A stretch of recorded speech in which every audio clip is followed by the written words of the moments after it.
What is up, everybody? Welcome to Pub Sports Radio. This is the Draftkings picks and prediction show for UFC London. We have a 15-fight card. Very interesting slate from a Draftkings perspective. We are here with the whole gang. We got Monk, we got Gordo, we got Weezy. We'll kick it to you first, Weezy. What is up? Are you looking forward to UFC London? Yeah, man. London, 15 fights. Really great DFS card. Really good gambling card as well. I took last week off. Coming back to a much better card here, so I'm looking forward to breaking this one down.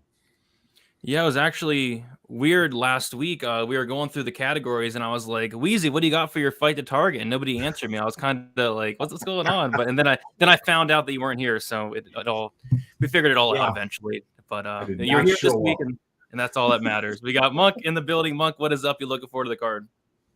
What a coincidence, Weezy. Taking the shittiest week off of the whole summer. No, good on you. That was fantastic planning, I got to say. Yeah, looking forward to London. Weezy did mention 15 fights. We'll see if Miss Stoliarenko makes 125. But yeah, hopefully we got 15 fights. I'm looking forward to it, man. Some bangers on this one for sure. And the return, Tommy Aspinall. Let's go. Last but not least, we got Gordo. Gordo, you looking forward to some UFC London this Saturday? Yeah, I am. And we don't know how many fights we're going to get come fight time, but 15 to start is a lot to talk about, a lot to go over, a lot to cover, and a lot of really closely lined fights that are going to leave us with not only some betting options, but going head to head, I'm sure, on a lot of these Draftkings plays as well. It seems to be an interesting one, and I'm excited to hear how you guys break it down. Glug, glug. Fuck, how much water is he drinking? Dude, you're going to kill you. You're going to drown yourself. That's all right. So anyway, we're going to go through it as always. We got UFC London, like I said, 50 fights. So shout out the chat real quick. We got Ole One. We got F. Carrillo in the chat. We got Dixon Cider. We got, that's about it so far. But yeah, thank you all for hanging out. Like, subscribe. Oh, we got a dono. Carrillo Sand, smash a like button. Appreciate you, Carrillo. $5 dono. That does go a long way. Thank you so much. All right, guys. I say we get into it, and we're going to start with our fight to target. There are a lot of options this week. 15 fights to choose from. We'll kick it to our Uncle Weezy. Weezy, what is your favorite fight to target for UFC London? I'm going to give you guys Jafel Filio versus Daniel Farès. When I tape these guys, I just see this being a really fun fight, a high-volume fight. A fight where they're kind of trading positions on the ground. I could see takedowns. I could see reverses. I could see a finish by submission for Filio. I could see a finish by knockout for Farès. And also, with it being a lot of fighters priced above 9,000 this week, Farès could be had for 7,900.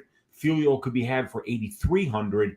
It's a great fight to start with, where the winner should have a decent chance to be optimal just because of the pace and the nature of the fight. So I think that's a pretty decent one to target, but this is a great week.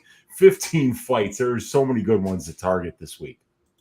Yeah, I actually really like that fight to target. I'm hoping it comes under the radar a little bit. We have two guys that maybe a lot of people don't know about, but yeah, I think it's a really good fight to target. First fight of the night as well. Gordo, what is your favorite fight to target for this week? Yeah, lots to go over here. I don't mind that one here, but let's give you the one right above that one, Chris Duncan and Yanal Ajmus. Another fight that's projected to end inside the distance, one where I see the optimal win condition for both guys scoring very well. I mean, if we look at both these guys, they're not the most defensively sound on either side, especially that Chris Duncan side. I mean, he absorbed punches with his face. He can be hit. He was almost finished by Charlie Campbell there as well in the Dana White Contender Series, and he's facing a guy in Ajmus who is just coming off a first-round finish, right? Someone who does have a lot of power in his hands, leaving that win condition for Ajmus to be very, very high. On the flip side of things, you have a guy in Duncan who also throws with bad intention, who also has some wrestling upside, and who is looking to improve that game with a new camp, one who could have some grappling success here. So both these guys have power in their hands. It is projected inside the distance, and I do think both these guys are being in that middle of the pack, allow you to go up and get the Tom Aspinalls of the world, and they're not too expensive to allow you to go get them. Sounds good. For me, I'm going to go with a fight that I really think can score well from either side. It's Joe Álvarez going against Marc Diakiese. It's a fight where we have Álvarez sitting at 9,000 and Diakiese sitting at 7,200. Álvarez, super dangerous, 100% finish rate, has a ton of power on the feet, and an incredible submission game. If he wins, I kind of think it's an early finish. But if Diakiese was to pull off the upset, I can see him going out there, getting takedowns, staying safe on top. And if he's able to go out there, wrestle for 3 rounds at 7,200, I think he could put up a big score. But either way, I think both guys have win conditions to score pretty well here. And I think it's a great fight to target. Monk, what is your favorite fight to target for this? Well, it's going to be one that I would be shocked if it got out of the first 7 minutes. And I'm going to give you off the main card, André Muniz, Paul Craig. The finishing numbers are spectacular here. Whoever wins, either them or their opponents, in their 8 UFC fights in 2021, 72.5 bonus points on average. Half the time, either them or their opponents, 50% score over 100 points. 3 out of 4 fights that they're in, so I guess 6 out of 8 total, are finishes, and 5 out of 8 are finishes in the first round. All of Muniz's wins at the promotion are first round finishes as well. Paul Craig has 7 submission wins, blah, blah, blah, blah, blah. They don't score very well minute to minute, but it is the finishes that I'm looking for. One of these guys is going to gas out. One of these guys is going to make a mistake, and one of them is probably going to get submitted, although I have heard rumblings about a Paul Craig knockout, which I'm a huge fan of Paul Craig, but I mean, come on, that makes me laugh. That makes me laugh a little bit, but that would be awesome to see for sure. But yeah, give me the winner of this fight. I mean, really has the potential to score well, and I think has the potential to finish in the first 5 minutes. Yeah, great fight to target. Who said Paul Craig's going to knock out? Paul Craig said that? Oh God, no, not Paul. No, even he doesn't think that that's going to happen. Also, he's moving down to 185 for the first time in his career. We got Brian Barberena moving down in this card. We've got Paul Craig moving down. Some longtime guys at their weight classes are going. I mean, Craig has to drop 20 extra pounds. So I'm nervous for my guy, but I think somebody's getting finished here. I'm nervous for Julija Stoliarenko. I mean, she's never cut to 125 before, and she almost got TKO'd by the scale at 135. So yeah, it's going to be those 3 in a sauna just crying, dry tears. Yeah, I don't know. Tears. Very true. All right, let's move on to our fight to fade. We'll kick it to you first, Monk. What is your fight to fade for this week? Well, I'm going to go with one that's the exact opposite of the one I gave you, and we're going to do Ketlen Vieira and Pannie Kianzad. This is probably the easiest one. I mean, Vieira's 9,100 this week. Super easy to fade. I mean, we could get into the individual numbers here, but let's see. For 7 fights combined between the two of them since 2021, no finishes, no optimals, no scores over 100 points. So these women, when they're in their fights, do not score points, and they do not allow points scored on them. 81 is all Vieira averages at the weight class. Kianzad is even worse, 5 points worse at 76. Vieira allows less than 90. Kianzad allows less than 75 when she loses, rather. So, yeah, I'm not looking forward to rostering much of this one, especially. Is this the one? Is this what's his name? Renegade? Is this who you Weezy? Yeah. Reigns. Lorenzo Lamas. Yeah. Lorenzo Lamas, there it is. That's right. So I don't think that I mean, I want to root for her, but Lorenzo Lamas at 9,100 seems crazy. So yeah, I'm gonna be fading this one overall, looking for some better options. No, nothing wrong with that. 15 fights, no reason to play Lorenzo Lamas there. Weezy, which fight are you fading this week? So I'm going to be fading Roberts versus Parsons. Both of these guys stink on ice. Let's just face it. You know, I don't trust either of them. I'm keeping both of these bums out of my lineup. I see this fight ending in a draw because neither guy is good enough to earn a UFC win at this point in their careers. And I heard that Parsons might have even gotten another concussion because of turbulence on the plane on the way to London. So it might not even happen. Yeah. I'm fading the shit out of that fight. Interesting. You're not worried. I think Parsons knocks him out in one punch, though. I think he gets the 60-second bonus. That would be hilarious. I mean, like Johnny Parsons getting a UFC win on the road. It would be hilarious. My money's going to be nowhere near that fight. Yeah, it's I'm actually kind of looking forward to it. It's an interesting fight, but yeah, lowest level fight on the card by far. For me, I'm gonna fade the Nathaniel Wood André Fili fight. Maybe a little bit of a hot take, but I like Nathaniel Wood to win this fight. But 9,200 a little bit much for me. I think he actually scores decent in a win. Like he has very high volume. I feel like he can mix in some takedowns, but I don't know if he has a ton of finishing upside here. And as far as André Fili, I think if anything, I'd go down and play him at 7,000. But there are some dogs that I like a lot more than him this week, so I'll be fading this fight. But I agree with Monk. I think that Vieira fight's definitely one I'm fading as well. Gordo, what fight are you fading this week? Yeah, I was gonna say it's bold of Weezy with Jonny Parsons himself in the chat, so you got to be careful. I was gonna say he summoned him. He's gonna fly out to Chicago apparently. So he's gonna get a second concussion. He's gonna risk that. I'll roll out the red carpet for his punk ass. He can come show up to my town. I'll give him a tour of the city. Okay, all right. On An that ass note, beating on each block. As long as Winslow's there to ref it for you. All right. We did it, everybody. We did it.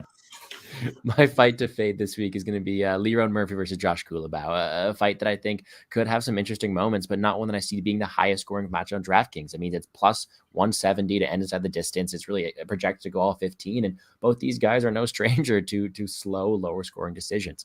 Even if we look at their metrics and stuff like that too, 3.58 strikes landed per minute for Lerone Murphy, 2.96 for Culibao. Not the best numbers, especially from a guy who lands 0 takedowns or hasn't really attempted one, versus a guy in Murphy who, averages 0.83, but not one you're going to write home about. This fight isn't one I'm really going to go out there and look to target to have a clip 8.8K. Murphy in decisions hasn't really scored above 80 points, and I don't expect that to change here. It could be a fun fight, but not one I see having the most DraftKings upside. Sounds good to me. Let's move on to our fight to fade. I'm gonna piggyback off Monk here. I mean, my fighter to fade is Ketlen Vieira at 9,100. That's a little bit too much for Ketlen Vieira, who, I don't see much finishing upside at all. I guess she can go out there and get takedowns and whatnot, but I just think there's, on a 15 fight slate, like there's so much better options. You got Tom Aspinall up there, even Molly McCann, who I never thought I would be wanting to play her at 9,400, but this week I actually do against Stoliarenko. You got André Muniz up there as well. You got Joel Álvarez, just so many better options than Lorenzo Lamas there. So maybe fading Lorenzo Lamas, 9,100 is way too much for me. Weezy, which fighter are you fading this week? Yeah, for me, it's Lorenzo Lamas as Reno reigns. Reno scores a paltry 2.69 DraftKings points per minute. And this fight is 75% implied to go the distance. So in a decision win, that's about 70 points for Ketlen Vieira from a $9,100 salary. So, yeah, and if you look at the names around Ketlen as well, they're names that have much more finishing equity. And price is so important in this game that we play. So, yeah, it's just too expensive to get to her this week. Yep, right there with you. Monk, which fighter are you fading this week? What is interesting, as you were talking, there are only 5 fighters out of 30. You could say out of 25 if we're, 20-something if we're not counting the newcomers, the DWCS fights. 5 have DraftKings points per win on average over 100 points. That's it. Usually it's a much higher number than that. The average numbers here for DraftKings this week are kind of pathetic, to be honest. So I have a few, but I will give you even better one than 9,100. I'll go all the way up to 9,500 and give you Mahmoud Muradov here against Brian Barberena. Maybe a bit risky since Barberena, as we talked about, is coming down a weight class for the first time in his career.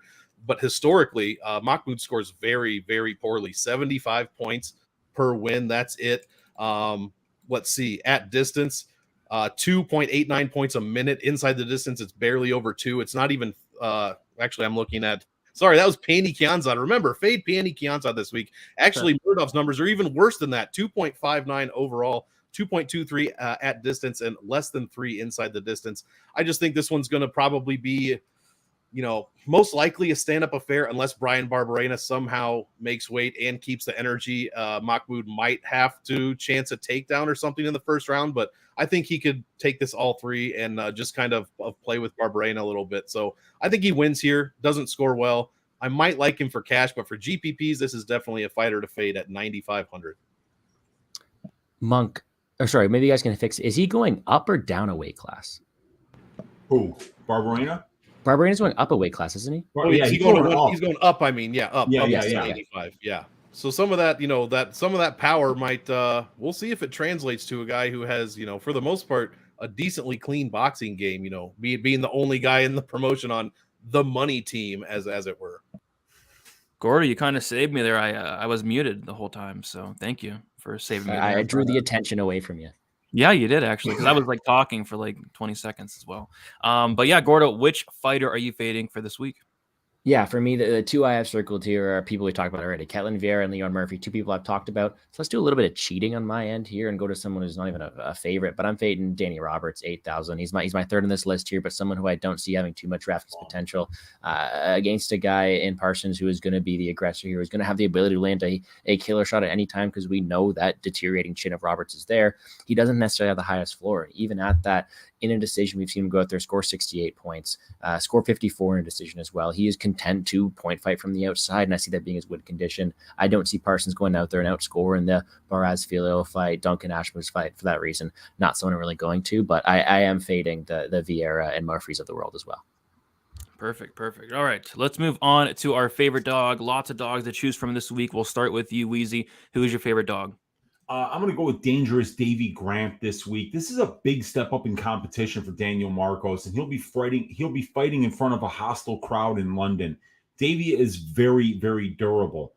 He's only been finished by submission in his career, and Marcos has never subbed anybody.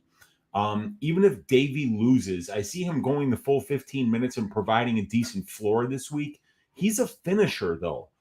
He could find a sub or a knockout because he hits hard.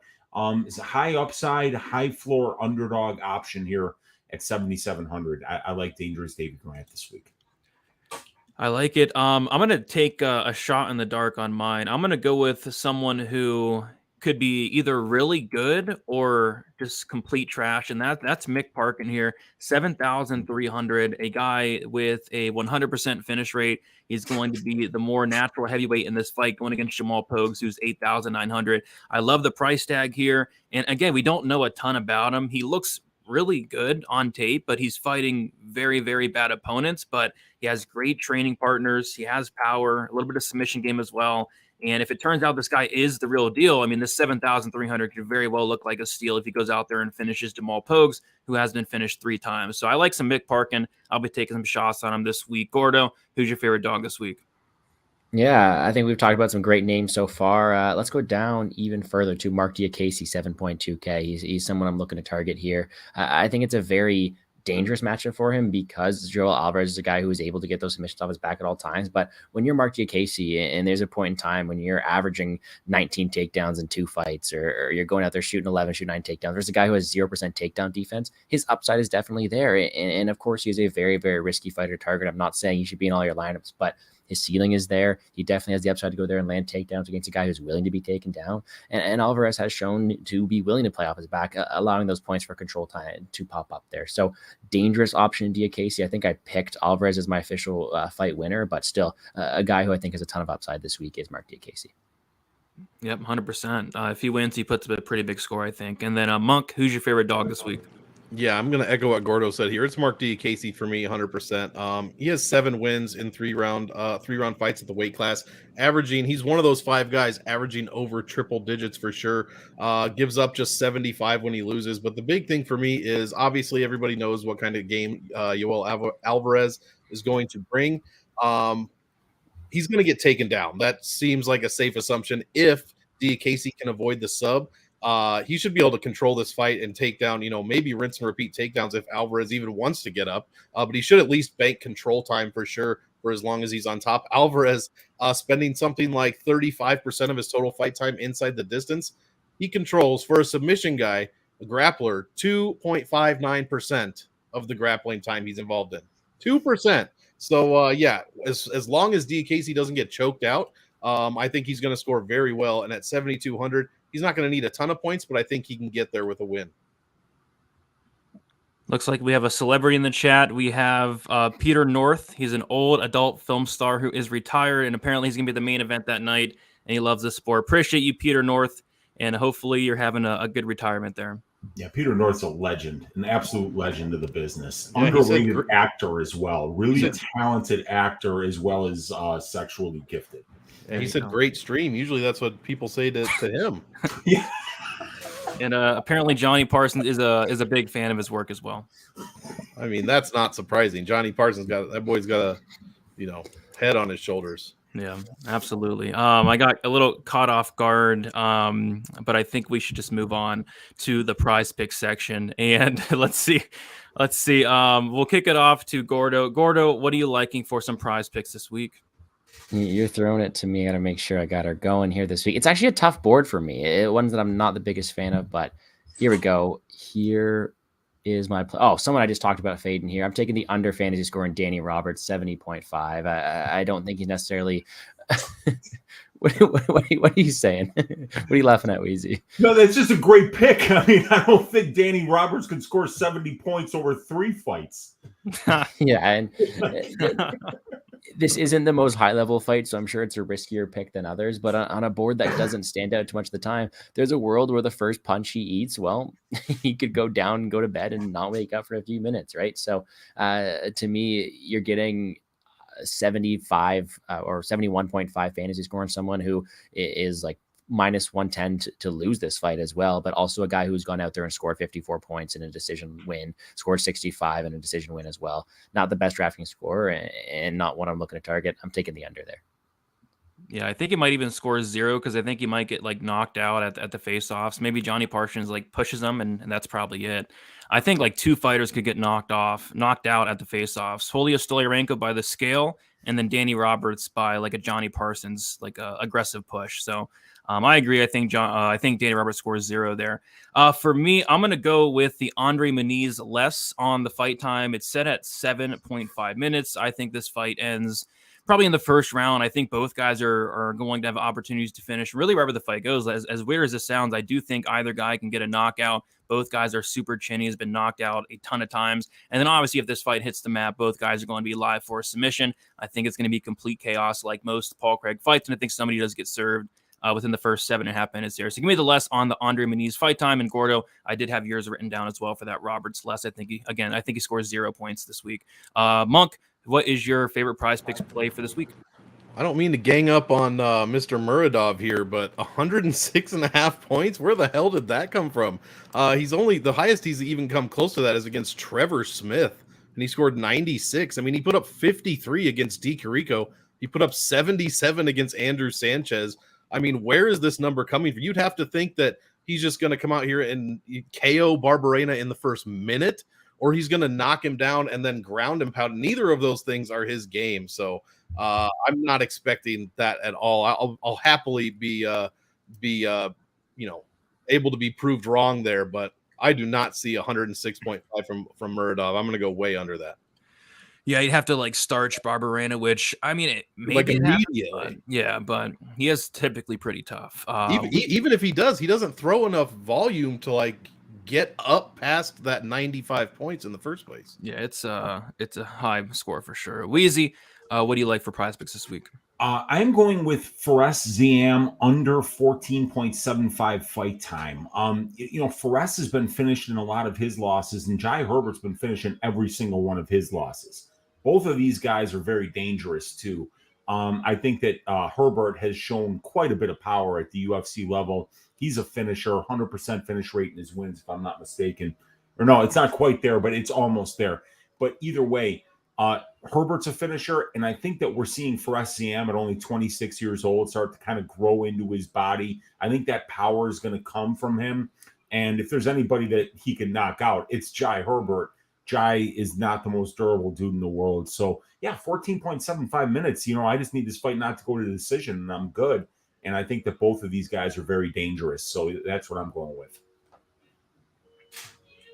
All right, so we have the Muradov less for the fantasy score. We have the Ziam less for the fight time, 14.75. We have the Muniz less fight time, which is 7.5. And then we have Roberts less on the fantasy score, 70.5. Let's see if we can get a 4 for 4 this week. All right, let's keep moving on. We have our favorite GPP play, and we're going to start off with our Uncle Weezy. Who you like this week for some GPP? Let's see. For GPP, I've got Tom Aspinall down. I don't care that the salary is 9,700. Now that his knee is reconstructed and ready to go, it'll be interesting to see how he responds. I feel as if Tom wins this fight any way he wants to. He's too fast, he's too powerful, and he's too big for a minute-winning veteran with no KO power to have any success versus him. And now I'm talking about Tybura, obviously. If that knee holds up, I think Tom continues scoring around 110 points per win. And with this fight in front of the home crowd, I don't think it should be any different. And I was listening to an interview with him yesterday. Evidently, this has been a problem for him, his knee, for like the last 4 years. And he wasn't really even able to train as hard as he normally would have had that knee not popped on him.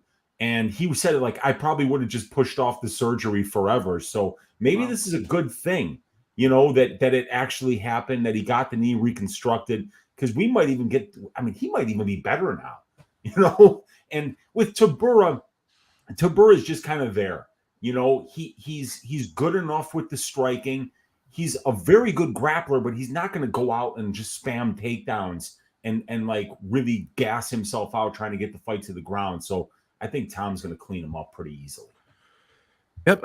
Couldn't agree more. I'll be talking about Aspinall very, very soon. For me, I'm going to go with André Muniz, 9,300. Talked about this Craig fight a couple times already, but I think it's a really, really good matchup for André Muniz. You know, Paul Craig, first off, he's coming down to middleweight, which is a pretty big cut. I'm curious to see how he does look on the scales. You know, how's that going to affect his performance? It sounds to me like he's coming out here trying to get the job done early, which, you know, that's always what he does, really. But on the feet, you know, I think Muniz, although I don't think he's a great striker, I think he's the better striker here. I think he can knock out Paul Craig. And then I just think he's a higher level grappler as well. You know, Paul Craig, in the majority of his fights, his win condition is like a triangle from bottom.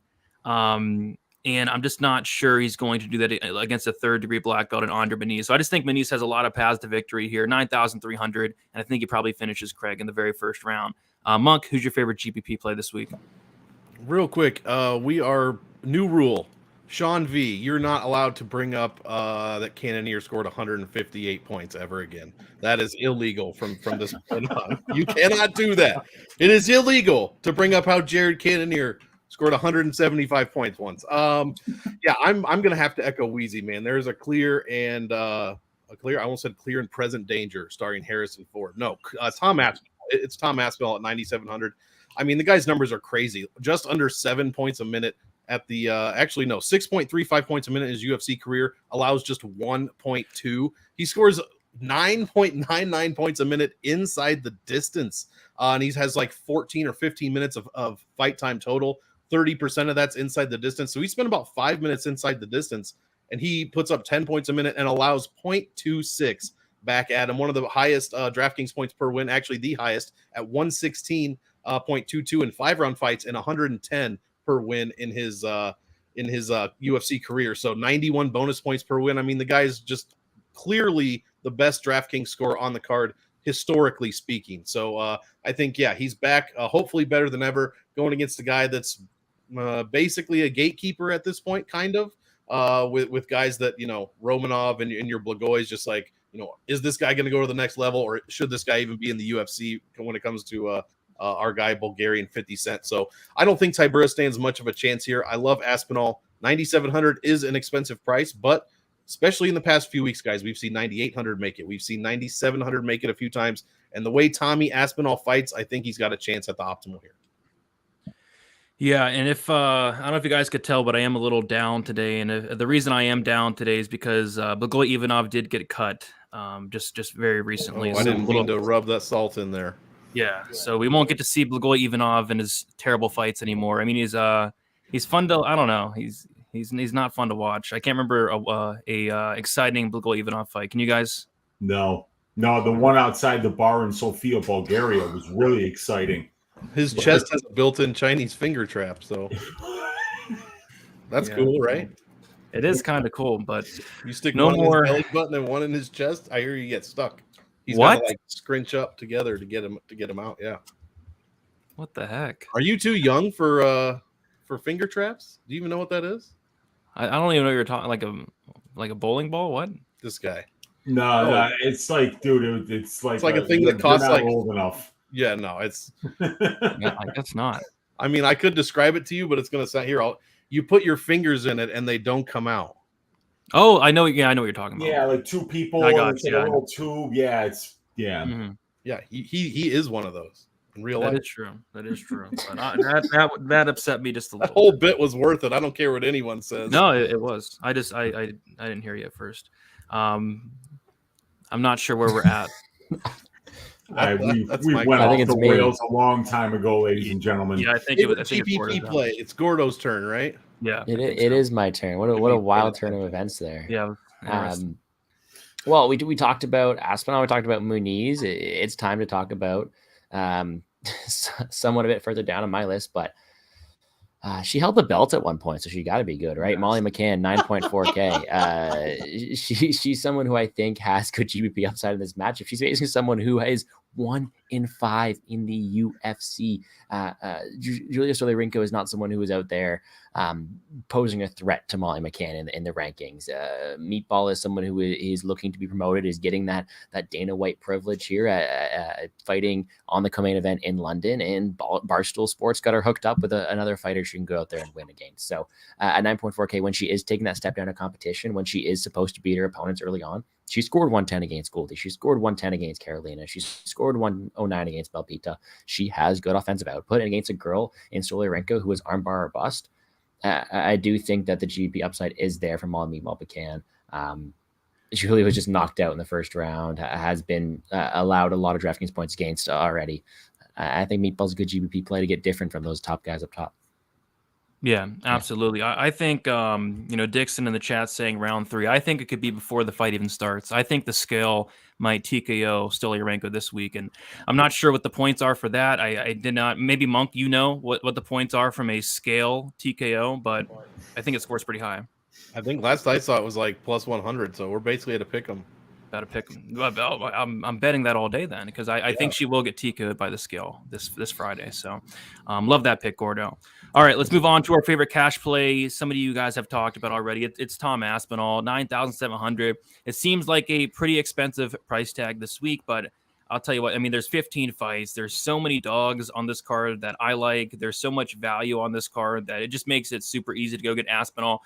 I think he wins this fight pretty handily. I think he has a lot of upside. I think he finishes Tybura in the first round. I think it's a great matchup for him to come back to. And I was saying earlier on my my breakdown video, this feels like a setup fight. Like the UFC could have been, complete dicks and gave him like a Sergey Pavlovich, or gave him a Sergey Spivak, gave him Curtis Blades again, but they gave him Marcin Tybura, who is, just barely in the top 10. I think it's a great fight for Tom Aspinall to get back on track, get that hype back, and kind of go from there. So give me Aspinall first round finish here. 9,700, expensive, but worth it. Gordo, who's your favorite cash play this week? Same thing. Not much more to add. He's a very large favorite, and I see why. A great historical DraftKings scorer, one who I think wins this fight a lot of the time, and someone who I will be playing in cash. Weezy, who's your favorite cash play this week? I'm going with Muniz. I don't really see how Craig wins this fight, and André can win minutes and moments. He can get takedowns if he wants them. He can outstrike Craig. I think there's a high probability of a finish as well. So I think he's one of the 9,000 guys that I do like this week. I think it's a great stylistic matchup for him. I don't think the fact that he has bad fight IQ that he showed off in the Allen fight will really matter that much here. I think he's better everywhere than Paul Craig. And you also have to worry, if you're on the Craig side, about how he's going to handle that 20-pound weight cut at his advanced stage. Monk, who's your favorite cash play this week? I like both of those, but I've talked about them pretty extensively already. So I'll give you a guy I've not talked great about. I like him for cash only, and that's Makhmud Muradov. As I said, he doesn't score well, but I do expect him to get the win over Barberena. Thank you, Gordo. He is moving up a weight class to 185. So, I think Muradov's probably a bit too clean on the feet. He's been a bit underwhelming as of late, but I think he's probably too clean on the feet for Barberena. And I think he gets it done at a high clip. I just don't think he scores well. So for cash, it's still pretty expensive, but it is a pivot. All right, there we go. Before we move on, guys, we have over 50 of you in here. If you guys have not already, be sure to smash the like button. Let's try to get those likes up. Also, subscribe here to Pub Sports Radio. We go live every Wednesday, 9 o'clock Eastern Time. And then lastly, where is Kim Winslow? Let's move on to our favorite value play. We'll kick it off to Weezy. Who is your favorite value play for this week? The value play for this week is Marc Diakiese. We all know what Marc can do, and I think he has paths to victory in this fight. If he takes Joel down and defends against submissions, he can pile up takedowns and win a high-scoring decision. And people forget how talented and dangerous of a striker Marc is as well. The crowd will be behind him. He's cheap this week, priced at $7,200. And if he gets a win, he's definitely paying off that salary and freeing up your ability to get higher-priced fighters in your lineup. Yep, I had him written down. I'll go with somebody else. So this is one that Weezy's not going to like, but I know Lou's going to like this one. My value play this week is going to be one Jonny Parsons, 8,200. It's more so economy. It's more so a fade on the durability of Roberts. Roberts finished 6 times. He's now 36 years old. I mean, his chin is a huge concern. And I think that, Jonny Parsons is pretty terrible, but he does 2 things. He comes to fight and he hits hard. And I think hitting hard is going to be enough to knock out Danny Roberts, more specifically with the very first punch he throws. So I think that, Danny Roberts is the welterweight Shannon Ross. And I think that's going to show this week when Jonny Parsons lands 1 punch. And I think that's about it. Jonny Parsons gets the 60-second bonus at 8,200. He breaks the slate. He's low owned. I think he gets it done here. Monk, who's your favorite value play this week? God damn, Danny Roberts out here catching strays. Value play. I'm going to go with a guy I think Weezy mentioned at the very top or somewhere around there. Old Davey Grant. Dangerous Davey Grant at 7,700. If he can get a win here, show a little, not little, but show Daniel Marcos a little bit of a vet lesson is what I'm trying to say. I think he can look pretty good, especially for some value at 7,700. So scores like 90 points per win. That's probably not good enough to get it done with 29, 28 other fighters, whatever the math is there. But we could get pretty close. Last thing I'll say, salary voodoo-wise, 7,700. One of the best salaries to play overall. In fact, 6th the best out of all salaries. And obviously one of the best dog salaries to play. 31% optimal. It also has, that can't be right. Oh, yeah, 48% win rate. So basically a 50-50 win rate over the $8,500 salary. Average ownership's 24%, and it makes the optimal 7% more than that. So get $7,700 in your lineups this week. A veteran, a tough son of a bitch in Davey Grant, taking on a guy with only 1 UFC fight. Granted, he did look good, but still 1 UFC fight. So I think there could be a lot of potential value on Dangerous Davey here. Love it. And I'm guessing Davey Grant will be in your nickname parlay this week. He might do. There's some good ones. I mean, we got the Sluggernaut, we got Bear Jew, we've got Dangerous Davey Grant's up there. There's a couple other ones. It's actually really tough. We've got the Bone Crusher, super under the radar here for Marc Diakiese. So there's some interesting ones. Interesting Meatball. Maybe I'll get. No, we're not getting Meatball in there. We're not. Do you Red like hot Fox? chocolate? Red Fox. Gordo nailed the super underrated. If he had 2 X's on there, I'd put him in immediately. 2 D's and 2 X's. Yeah, it's exactly. Gotta be that, man. Oh, Does Stoliarenko have a nickname or? It's 1 in 5. the Lithuanian Ronda Rousey. Is that really it? I don't know if that was ever official, but people were calling her that for when she first she was in the Ultimate Fighter house and she had all of her wins by arm bar, so they were calling her the Lithuanian. But I don't think she ever called herself that. Hey, there's Touchy Fili as well. Like, there's some good ones. Nice. There are some good That ones. is a very good one. I always like Touchy. Yeah, there we go. Black All Country right. Banner. Yeah, there's. You're This muted, might be- Monk. Oh fuck! Hot chocolate is obviously is arguably good as well. Yeah, So there's some good nicknames on this card. There I really got my are. work cut out for me, guys. The Smile Killer? Come on, man! I could pick like 10 of these. Fuck. It's gonna be a great nickname show. I forget who's last here. Gordo, my bad. It's okay. I was going to talk about dangerous Davey Grant. So let's go talk about someone a bit different here. Someone who could look like value. The question is, we even know what this guy looks like at all. So Mick Parkins, 7.3K. We don't really know what to expect with him. He's a GPP play. He's got a ton of finish upside. We haven't really seen him extended at all. And when you're coming in here with a short record in front of your home crowd, yes, there's potential to do well. And in return, he could look like value if he does live up to the expectations. The problem is he could also look like a pretty bad play there against someone who does have some fundamentals behind him as well. But in all reality, Parkins going to be the bigger guy here against a blown up light heavyweight, and is going to have the opportunity to score very well. It could retrospectively look like value at 7.3K. Absolutely. I like that one as well. We got our guy Nigel Lee in the chat with the $5 dono. What's up, PSG gang? Brady and Weezy missed the other shows, but able to catch this one live and in HOC Uncle Weezy. In Hoke, Nigel, good to see a fellow Sigma Chi here in the room. There we go. Appreciate you, Nigel Lee, for hanging out. Appreciate the dono. Glad you could stop by. All right, let's move on to our dart throw here. We're going to start with you, Gordo. Who is your dart throw for this week?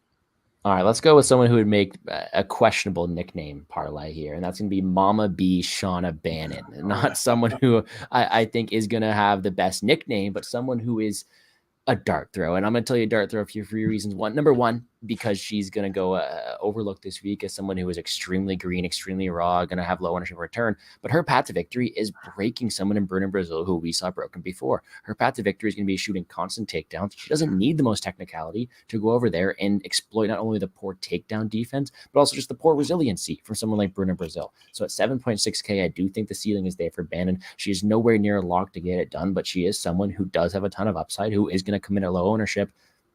Let's see what Mama B can do.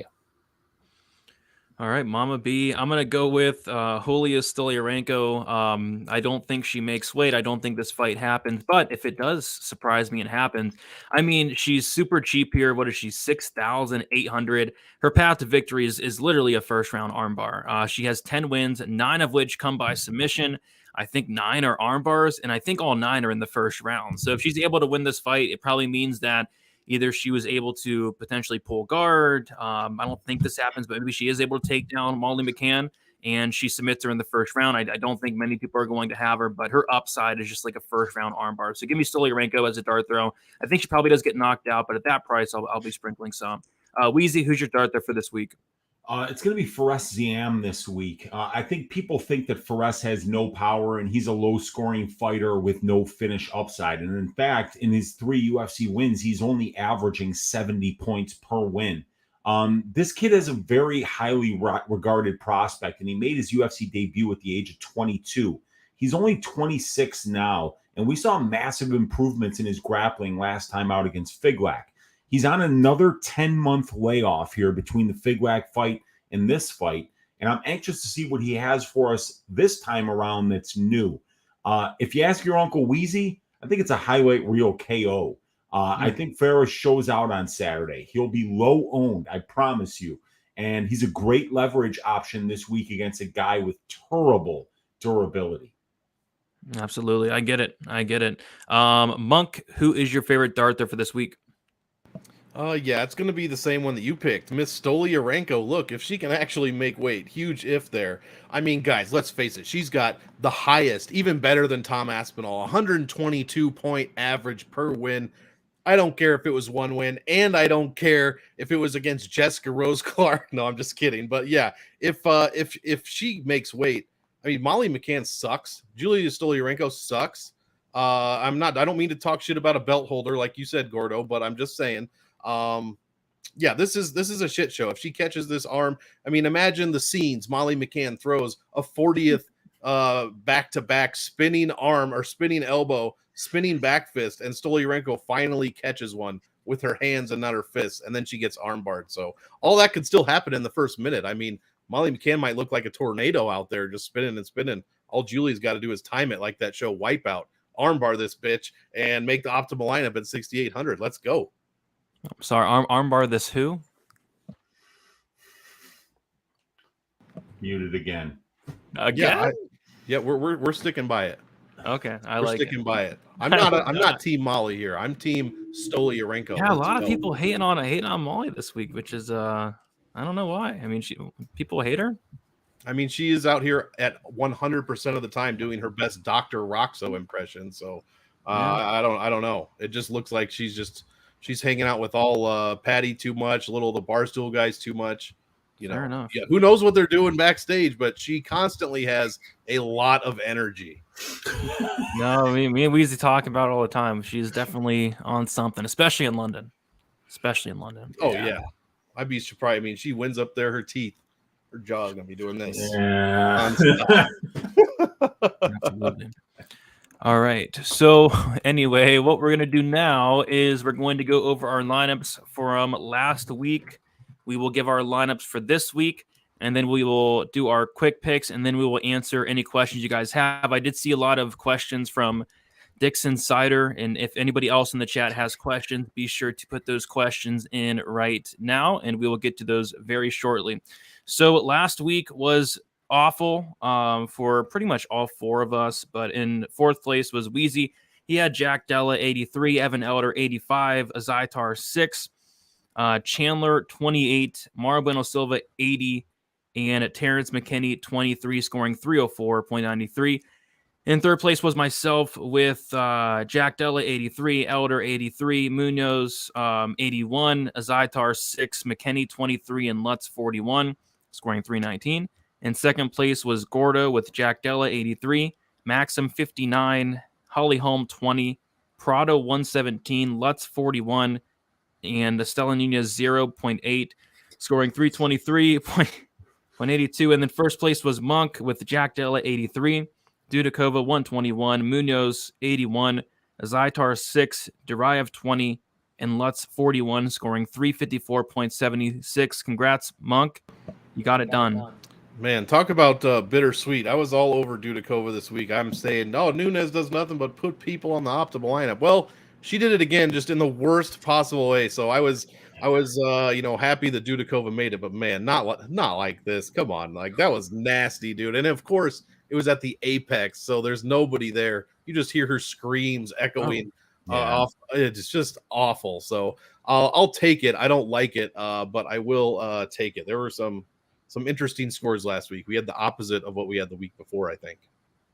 Yeah, the week before we all did incredible. This week we all did terrible. Nothing really changed at all with the standings. We're all very close. I think we're all like 50 points away from each other. Fourth is Monk with 9,435. Third is Weezy with 9,759. Second, myself with 10,205. And then first is Gordo with 10,240. Gordo is in first. Like I said, I'm 35 points behind Gordo. Weezy is 841 behind Gordo, and then Monk is 805 behind Gordo. So we're all pretty close. Congrats, Gordo. You are still first place. Barely, though. I do expect the scores to be a bit higher this week than last week, and we're in for another close one to the top. Yes, we are. All right, we'll do our lineups for this week. We'll do our quick picks, and then we'll answer some of these questions. Monk, do you have your quick picks for this week? I do, but real quick, just so we can all kind of get ready for the questions. Is any of this in the chat true about Izzy and Duplessis? No. So Izzy just put out a video a few minutes ago, and is captioned "Dickless Duplessis," and apparently talks trash about him. And at the end, he says, "Strickland, you're in." Yeah. So he put that out. Oh, that sucks. I don't want to see that fight. No. I want to see Adrikas versus Adesanya. Well, that's interesting. Yeah, I do have my picks here. We'll go Perez. We'll go Brazil. Fuck it. We'll go Yanal Ashmuz there. Ketlin Vieta, Muradov, Jamal Pogues. We'll go Diakiese with the upset pick. We'll go Johnny by God Parsons against Danny Roberts. Davey Grant. I'm going to pick Culibao over Murphy. Give him his first L. We're going to go Ziam, Muniz, Nathaniel Wood, Molly McCann, and Tommy Aspinall. Uncle Weezy, what are your quick picks for this week? Aspinall, KO round 1. Molly McCann, KO round 2. Wood, decision. Muniz, submission round 1. Ziam, knockout round 2. Murphy, decision. Dangerous Davey Grant, second round knockout. We got Actually, the Danny Roberts Parsons fight, I'm predicting a draw. Álvarez submission round 1, Pogues decision, Muradov knockout round 2, Reno Reigns capably played by Lorenzo Lamas by decision. We got Duncan decision, Bruna Brasil decision, and Jafel Filio submission round 2. All right, Gordo, what do you have for this week for your quick picks? I got some ugly ones here, so be careful. We're taking Daniel Barez to get things started. We're then taking no method or nothing. Oh, you want? Okay, we'll go Daniel Barez round 2 All right. KO. We'll go Shauna Bannon by humiliation. Just because why not, right? Let's say round 3 KO there if Brazil gets tired. We'll go Yanal Ajmuz round 1 KO. Ketlin Vieira decision. Makhmed Muradov round 1 KO. Jamal Pogues decision. Joel Alvarez round 1 guillotine. Let's get specific. BetMGM, give me your money. Danny Roberts by whoa. Johnny Parsons by blowing a kiss and knocking out Danny Roberts round 1 KO. Davey Grant by decision. Lerone Murphy by decision. Ziam by decision. André Muniz round 1 KO. Nathaniel Wood decision. Molly McCann round 1 KO. And Tom Aspinall round 1 KO as well. Sounds good. We sound pretty similar. I'm going to take Barez KO 2, Bannon decision, Duncan decision, Kienzad decision, Muradov KO 2, Parkin sub 2, Alvarez sub 1, Parsons 60-second knockout, Marcos decision, Murphy decision, Ziam decision, Muniz sub 1, Wood decision, McCann KO 1, and Aspinall KO 1. Finally, we will do our lineups for this week. We'll kick it to our Uncle Weezy. Weezy, you got your lineup ready for this week? Yeah, I think I do. I'm going with Tom Aspinall on top. I'm going with Farès Ziam. Sorry, just getting to the lineup here. Marc Diakiese, Davey Grant. What the hell happened here? Bruna Brasil. How the hell did she get in there? And Daniel Barez. I'm going to be switching my lineup around. I don't know what happened there. I don't know what happened either. Monk, what do you got for this week? Come back to me. I completely didn't make. I did. Yeah. Come back to me. I got you. Gordo, what do you got for this week? We're going stars and scrubs for this one here. We're taking Tom Aspinall and Molly McCann up top. We're taking Marc Diakiese, Davey Grant, Yanal Ajmuz, and Daniel Barez. Sounds good. I'm taking Tom Aspinall, André Muniz, Michael Parkin, Johnny Parsons, Davey Grant, and then Ajmuz. Monk, did you get your lineup? I did. It's very similar. I'll probably be changing it, but I don't mind it actually. Tom Aspinall. We're gonna go André Muniz, Daniel Barez, Johnny Parsons, the Sluggernaut, Davey Grant, and Marc Diakiese. And I won't list all my finishes and whatnot, but Sia Monk picking 11 finishes out of 50 fight. The only Wood Fili decision.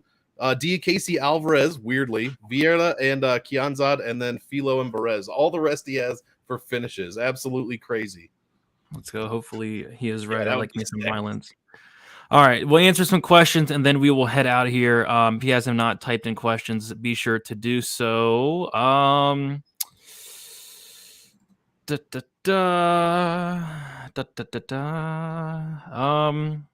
Here we go. This is for all four. I guess. Okay. So he's saying for all four, do you think Stoliarenko makes weight? No. And if your answer is no, do you think the fight still happens? I don't think it happens. Anybody else think this happens? See, I think it could happen. You think it could? I think she could miss weight and it could happen. They're in London. They want to see Molly McCann fight. I think the UFC will probably keep a close eye on Julija. And if it looks like she's trying to kill herself and she has no chance to make weight, they'll tell her, stop. We'll see if the McCann will accept a 129 catch weight or some shit. Or just, you'll take 30% of her purse. Yeah. My concern is she weighs in like 139 though. Oh, well, hopefully that's not the case. I mean, I've heard somebody say this, like, it looks like she's been running. She's been running. She's like been doing the road work necessary to try to get down to 125. We'll see. Yeah, I was on the On the Line podcast earlier talking about this exact same thing, and we talked about the fact that Molly McCann's so game to take fights, and she's so money driven right now that they'll do a catch weight. Like the real question is not if Stoliarenko makes weight or not, because I don't think she does. It's does the fight still happen if she misses?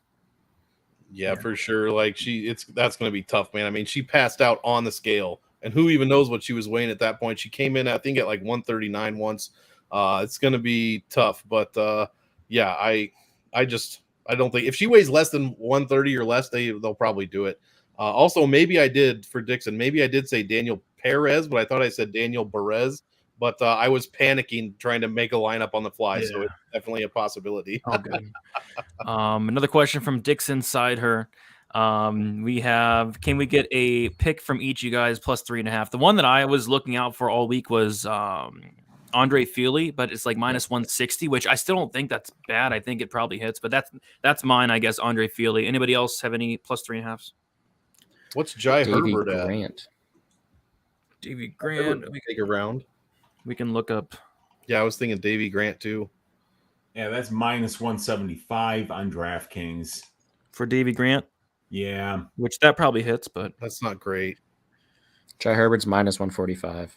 For the plus 3.5. A little better. And if you guys want to get an Aspinall line down to minus 390 instead of minus 450, take Aspinall minus 5.5. There we go. There we go. So is that yours, Weezy? 1 or 2% in implied probability. You're welcome. Thank you for that, for real. All right. We got Peter North in the chat. What is up? Okay. Dixon saying, who has the highest ceiling on the entire card to put in the captain spot? Aspinall. Aspinall. Muniz gotta be super expensive. Muniz has some solid upside. Yeah, Muniz. Alvarez, Joe Alvarez. That guy has some serious upside. Yeah, he's always got upside, 100% finish rate. Fucking go with Johnny Parsons, baby. No risk. Johnny Parsons has that 60-second bonus. That could be a low-owned one, yeah. According to Brady. One punch finish. I agree. One punch finish. Let's go. One punch. What is the one punch bonus? Is it like 60 extra points? No, man. There's no bonus for that. There's not? They didn't put one in there after Aguilar knocked out Shannon Ross? You did not, unfortunately, man. That was, wow. Danny Roberts is still mad about that comp you made earlier, by the way. He told me. What comp? The Shannon Ross? I mean, I think he said he's Shannon Ross. Fair. I mean, so again, Shannon Ross can't get wins in the UFC like Roberts does, though. I'll tell you. Oh, that's true. Yeah, I'd be shocked if Shannon Ross ever got a win. But I do think they should do Shannon Ross versus Daniel De Silva in the very near future. Yeah, that was a good good matchmaking. One heck of a fight. They should hire me for some. Loser has to have another UFC fight. Yes. We got Jenna in the chat. This is a question for Preston. Is Patty the Baddie still walking around 200 pounds? Is that why he's not in the card? Apparently he had like surgery or like an injury or something, but not sure how much he's weighing nowadays. But yeah, I would have loved to see Patty on the card, but we'll have to wait probably till maybe late this year or maybe even like early next year to see Patty, which kind of sucks. Scrolling down. Okay. Dix, another question about Julija. If Julija actually makes weight, surprising us all, would that make you want to hedge? If yes, would you pick the sub prop or wait to live bet if she survives round one? I think her path to victory is first round sub. Like that's how she's literally won 90% of her fights. And then she won like a 5-round decision, I think, out of nowhere. But typically first round sub. Any thoughts on that, guys? Yeah, that's how you would probably hedge it. Yeah. Right. Yeah, I don't trust Molly at all. Stoliarenko. Round one subs only plus 750 too. It's actually not bad considering that's like how she wins. Where's that at? Her to win in round one at all is plus 600. Yeah, she's a big dog, so I don't want to miss any questions here. We got another dono from Nigel. He said, heading out now to buy bags of oranges for the betters. Molly McCann. Molly McCann. Yeah. A lot of people on Stoliarenko this week, I see, actually. So this line has closed down a lot. Like Molly was like some big favorite earlier the week, and now she's like minus 190, I saw. Yeah, people were laying like minus 350 on her earlier and shit. And I could just imagine like Stoliarenko being first to the scale on Saturday, 125. And you're like, oh no. She looks big, you know? Like it could happen, you know? She's going to weigh 137. That kind of juice. JP Bays does have a fight announced. I forget who they're feeding him, though. They're giving him somebody though. Really? But JP Bays is back. Let's look. And I remember commenting on the post and being like, poor JP. You know, he's been through a lot. So it had to be like fighting Marcus McGee. Marcus McGee. Oh yeah, it's a pretty tough match. At 135 or 125? At 135. There's no way. Goodness. He's what? So he's going up a weight class, huh? Oh my God, he's gonna die out there. Yeah, he's gonna get murked. Like hey, where's our Malcolm Gordon fight news? They get cut. I mean, probably. Yeah. Last question here before you head out. Best dog pick. I think we all give our favorite dogs. I think Weezy had Grant. I had Parkin. I had Diakiese. Monk had Diakiese. Yeah. Oh, you both had. But Diakiese. I also have Barez circled here. Yeah, there's a couple dogs that really stick out this week, but let's kick it around. Let's end the show. We're gonna start with our Uncle Weezy. Weezy, what are your plans for tonight? You doing some Ask Weezy? Yeah, I think I am, man. An hour from now, let's try to get some food in my belly and then maybe do some Ask Weezy tonight. Yeah, I haven't set up the link yet, but you can check me out on my YouTube channel, Uncle Weezy. You could find me right here on Pub Sports Radio 3 times a week. You can find me on the MMA Engine YouTube channel. Let's bathe in the blood of our vanquished Draftkings enemies for this UFC London card. Let's go. Yeah, speaking of that, I was watching tape on Sergey Spivak today because I was taping the Derek Lewis fight. He looks so good in that Derek Lewis fight, man. Can't wait to see Sergey Spivak versus Cyril Gane. And by the way, is that line still there? Is Spivak still an underdog to Cyril Gane? I'm still on UFC, so I'll look here. It's a plus 160. Yeah, plus 165. I'm going to just throw 2 units on that right now. Against a guy that can't wrestle at all. I mean, come on, dude. Yeah, that's Spivak's going to mop this dude up.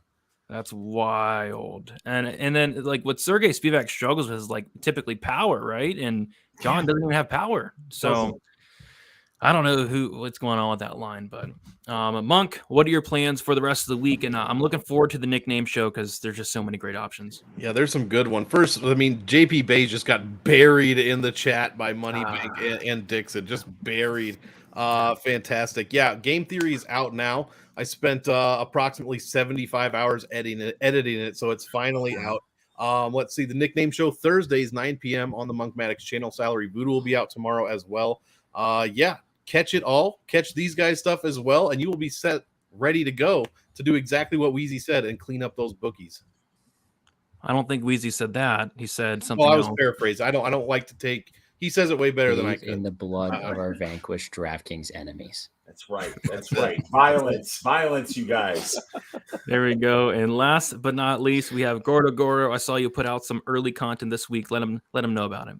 Yep, every Tuesday night in the Plays and Fades YouTube channel, I pull out my full DraftKings and betting predictions. Well, I can't talk right now. I'm too busy thinking about Monk's nickname show, man. I do other content Thursday at 9, so I'll be there as soon as I can, man. I'll make sure to check you out. But no, all my stuff on the Plays and Fades YouTube channel, my full card breakdown is out there. Check me out on Twitter as well at GamblesGordo. Feel free to comment or let me know anything you got about the fights. Always happy to chat fights. And then I also work with Daily Fan MMA, where I talk about a bunch of fights from draft perspective. That is a paid subscription, but I do projections, written breakdowns, podcasts. Be sure to check that out. Great community over there as well. So best of luck to everybody this weekend on a fun 15 fight cards, and let's make some money, guys.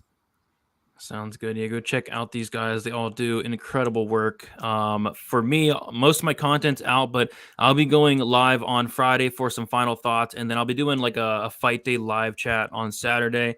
Best Bet will be back next week for 291. I think we got Narco on there. Going to try to get Danny on there, and then going to find one more guy. But yeah, two really good cards. We have UFC London this week, phenomenal card, and then I started looking into UFC 291. I'm really looking forward to the card next week as well. Just stacked from top to bottom. Even though we lost 2 fights already, we lost the Paulo Costa fight, and then we lost another fight that was like buried on the prelims as well. So I think we're down to like 11 fights next week's card, but still all 11 of them are pretty good. So we got replacements though, don't we?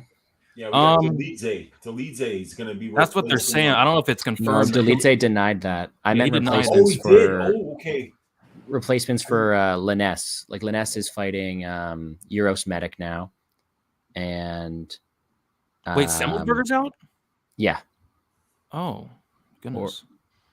And another one of the female fighters was less than 40 in a win. Yes, it is. Who was the other one we have out here? Because they released that press release today, and they didn't even mention the Paulo Costa fight, insinuating the fact that, well, it was never going to happen in the first place. Yeah, I don't know what's up with Paula, but all right, we will head out here, guys. Thank you for watching. Like, subscribe. Best of luck for UFC London, and we'll see you later.